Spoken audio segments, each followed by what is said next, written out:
Hello horror hounds, welcome to my horror house. Last night for the first time I watched Tobe Hooper's The Funhouse, and I've been kicking myself ever since that it's taken me this long to get round to watching it, because it is, no pun intended, a hell of a lot of fun. Even while I was halfway through watching it, I thought this might become a Halloween staple for me. I think what has taken me so long is that sort of based on the artwork and especially based on the trailer, I just assumed that it was going to be a bit of a standard by the numbers slasher movie. I'd not heard many people talk about it, so it didn't really ping on my radar, so I thought it was probably one of those forgettable early 80s stalk and slash affairs. What we have, and it's very timely watching this after our previous video for Tobe Hooper's Eaten Alive, what we have is a strange, sort of quasi surreal, slightly sleazy, definitely uneasy movie that plays around with the notion of the real and the artificial and showmanship and the fakeness of movie making in a way that only Tobe Hooper can. I had so much fun with a movie that is very simple story-wise. Our main protagonist, our final girl in waiting, I suppose you might call her, is Amy, and she's going out with a double date with her friend and this guy, Buzz, and the plan is to go to the carnival. The carnival's come to town, but her parents have forbidden her to go to the carnival because there are some sort of bad news stories sort of associated with it. A couple of people went missing in the town over last time the carnival was in town. You know, bad things tend to happen around this carnival. She promises her parents she doesn't, and in true horror fashion, that was a lie, and they sneak off to the carnival, and worse than that, after taking some drugs and doing a little bit of heavy petting, as I think it used to be called, they decide to hide in the carnival and spend the night in the funhouse, what we in the UK, I guess, would call the ghost train, the ghost ride. And instead of spending an illicit and sexy night in the funhouse, they end up trapped in there with a killer who is hunting them one by one. And it plays much more on suspense and the weird environs of a carnival, and specifically a funhouse after dark when everything gets turned off, rather than sort of your typical slasher fare which uses a kill every 15 minutes or so as punctuation in the grammar of that kind of movie.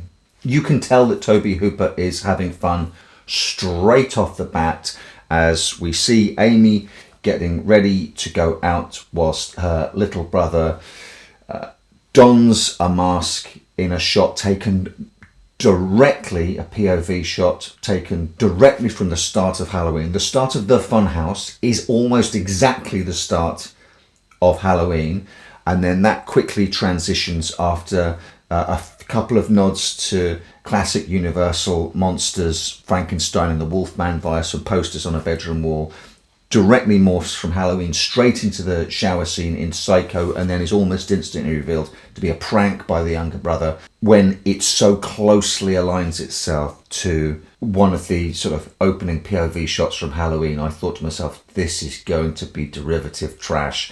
And then, of course, Tobe Hooper plays his Wizard of Oz and draws aside the curtain and says, hey, it's all movie making. We're all having fun here. Everyone's seen all of these. Everyone knows the Universal monsters. Everyone's seen Halloween. Everyone knows Psycho. So we're going to go for a funhouse ride, a ghost train ride in this movie. Are you with me? And the answer from me was emphatically yes. When I talked in the last video about Eaten Alive, we compared and contrasted Eaten Alive a little bit with the Texas Chainsaw Massacre. The bare bones of both stories are very, very similar, but the way each is presented are poles apart. Texas Chainsaw Massacre is filmed for the most part on location in real places and has an almost earthy documentary feel to it, whereas Eaten Alive is the same story but taken to an artificial extreme, shot entirely on soundstage. The Funhouse sits somewhere in between the two, and I actually think it's a sort of perfect amalgam for the kind of artificiality that Tobe Hooper clearly loves playing with, because we move from the family home, which seems to be on location, and then we get to the carnival, which is clearly a huge backlot set, and then we slowly sort of move into the different rides and the different attractions there, and that starts to feel a bit stagey, a bit setty, until we finally get inside the Funhouse, which is clearly soundstage stuff. Reality's gone out of the window, because we can play with this sort of uncanny, unreal nature of the Funhouse. The lighting goes all gonzo and extreme, and now we're in a space that is completely artificial and unreal, but it's completely disorientating because of that. And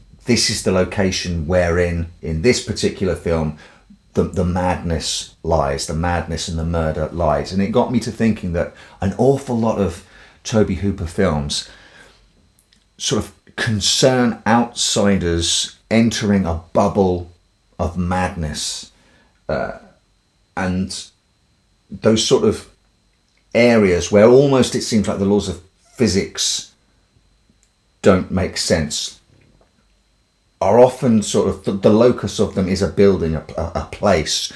There's the house in the Texas Chainsaw Massacre. If those kids hadn't have gone into that house, they go into the madness. The mangler, that the possessed laundry machine, is set inside the factory. Poltergeist, the house is the locus of the manifestation and the evil and the entities. Even when he is adapting something like Salem's Lot, that very strongly has, in the middle of that town, on the hill looking down over everything, is the Barlow house. There's this locus of madness, this locus of evil, where in that case, admittedly, it spreads out into the town. And here in the Funhouse, it is the carnival itself. You're entering the world of the weird, the world of the uncanny.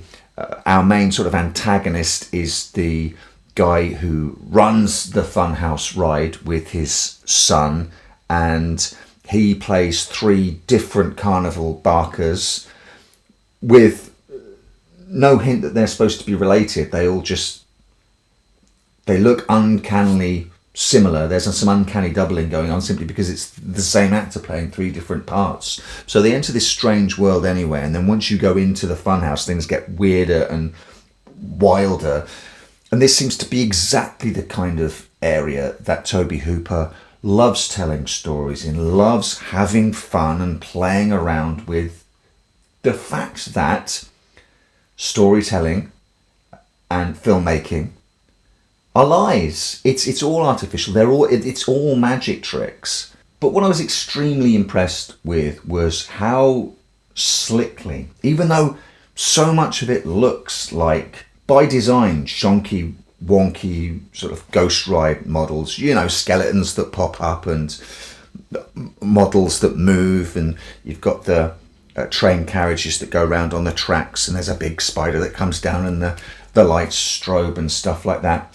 Even as you move into this sort of day glow world of models and make-believe horror, this is the sort of the area of the murder and the madness that you find yourself trapped in. And it just so skillfully pulls you in to this world that it's almost not until the final shot, when we are back outside again, and there's a beautiful crane shot that slowly pulls us up into a God's eye view, and we're back into the normal world, that I realised to myself, God, he's done it again, in exactly the same way that he pulled us into the madness of the family at the heart of the Texas Chainsaw Massacre. And by the time Sally Hardesty escapes, she herself possibly is completely mad herself, has been infected by it.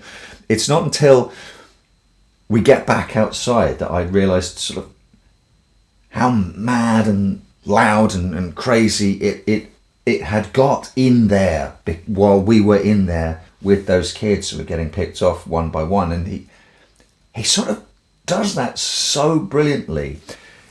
He infected the whole of Eaten Alive with that kind of madness as well, and he's having so much fun with this one, and the setting of the Funhouse so perfectly marries to his kind of aesthetic in this period that I couldn't help but absolutely fall for it. So why did it take me so long? I mean, I'm an idiot.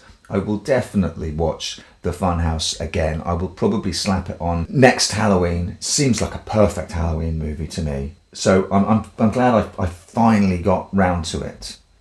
I bid you welcome. I welcome you to my house. Welcome to my house. Welcome to my home.